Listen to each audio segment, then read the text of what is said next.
America అధ్యక్షుడు Donald Trump సర్కార్కు దేశీయంగా పెను సవాల్ ఎదురవుతోంది. ట్రంప్ విధానాలు నచ్చక ఆయన యంత్రాంగం తెస్తున్న ఒత్తిడిని భరించలేక అమెరికా ఫెడరల్ విభాగాల్లోని న్యాయ నిపుణులు భారీగా రాజీనామాలు చేస్తున్నారు. ఏకంగా 10,000 మందికి పైగా ఫెడరల్ లాయర్స్ ప్రభుత్వ ఉద్యోగాలను వదిలిపెట్టి వెళ్ళిపోవటం ఇప్పుడు సంచలనంగా మారింది. దీనివల్ల పలు కీలక ప్రభుత్వ విభాగాలు న్యాయవాదులు లేక స్తంభించిపోయే పరిస్థితి. మరోవైపు ఈ వలసలు విపక్షాలకు రాష్ట్రాల అటార్నీ జనరల్ ఆఫీసులకు కొత్త బలాన్ని ఇస్తున్నాయి. దీనిపై సాక్షి టీవీ స్పెషల్ స్టోరీ. అగ్రరాజ్యం అమెరికాలో ట్రంప్ మార్కు పాలన ఫెడరల్ లీగల్ వ్యవస్థను కుదిపేస్తోంది. ట్రంప్ వివాదాస్పద నిర్ణయాలను సమర్థించలేక, శ్వేతసౌధం నుంచి వస్తున్న ఒత్తిళ్లకు తలొగ్గలేక అమెరికా ఫెడరల్ ప్రభుత్వ చరిత్రలోనే ఎన్నడూ లేని విధంగా అత్యున్నత స్థాయి లీగల్ టీంలు ఖాళీ అవుతున్నాయి. న్యూయార్క్ టైమ్స్ కథనం ప్రకారం దాదాపు 10,000 మందికి పైగా అనుభవజ్ఞులైన ఫెడరల్ న్యాయవాదులు తమ పదవుల నుంచి తప్పుకున్నారు.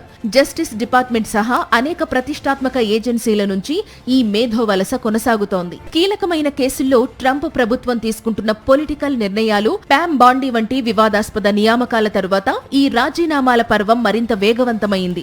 జనవరిలో 6 కేసుల విచారణల నుంచి మొదలుకుని దేశీయ ఐఆర్ఎస్ సెటిల్మెంట్ ఫండ్స్ వివాదాల దాకా ట్రంప్ అనుకూల వర్గాలకు లబ్ధి చేకూర్చేలా చట్టాలను వాడుకుంటున్నారనే ఆరోపణలు వెల్లువెత్తుతున్నాయి.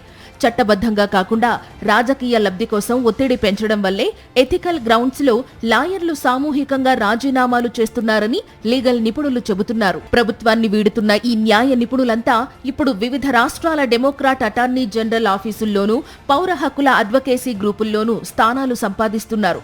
దీనివల్ల ట్రంప్ తీసుకునే వివాదాస్పద నిర్ణయాలపై న్యాయ పోరాటం చేసేందుకు విపక్షాలకు మరింత పదునైన అస్త్రాలు దొరికినట్లయింది. ఏజెన్సీలలో తగినంత స్టాఫ్ లేకపోవడంతో పాలనాపరమైన న్యాయ ప్రక్రియలు మందగించగా కోర్టుల్లో ట్రంప్ సర్కార్ను ఎదుర్కొనేందుకు అవతలి పక్షం బలం పుంజుకుంటోంది.